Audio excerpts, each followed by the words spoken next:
medico-legal cases, which is also a very rising phenomena nowadays.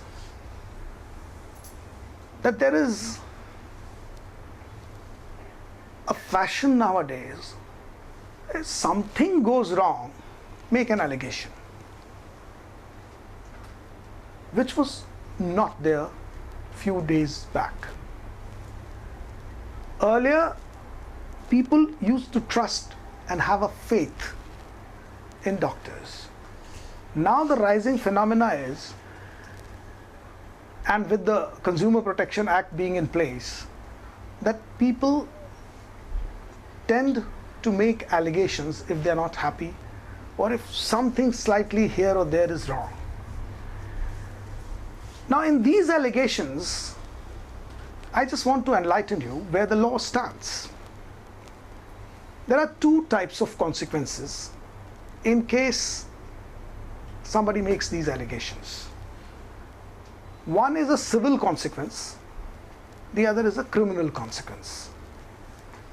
Because the courts have, primarily till date, the views of the court is towards doctors, in favor of doctors. Till date, the courts have not lost faith in the medical practitioners and doctors.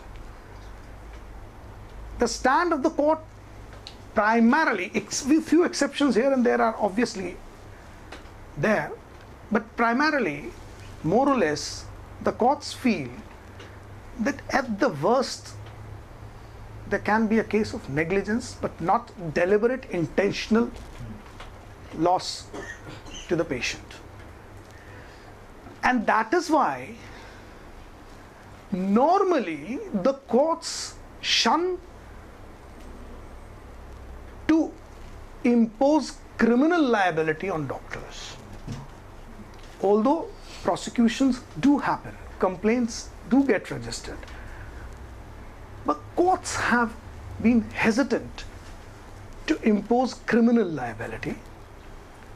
In case the courts find that yes, there is some kind of a negligence, at the worst, the courts have chosen to impose civil liability. Civil liability means compensation to the aggrieved party.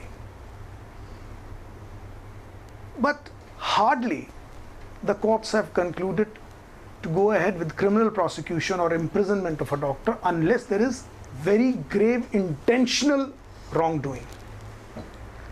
Sometimes there are intentional wrongdoings also which are prevalent, and that too unfortunately for monetary sakes, that you want to enlarge the patient for the treatment. But normally this happens in hospitals where they do not want to discharge the patient. They want to keep a prolonged period of treatment where there was no need to do that. Sometimes there have been intentional surgeries done where there was no need for surgery. So if the courts find out that there was intentional act driven by greed, only in those exceptional cases the criminal prosecutions happened. Otherwise, more or less, the doctors are in good books of the court.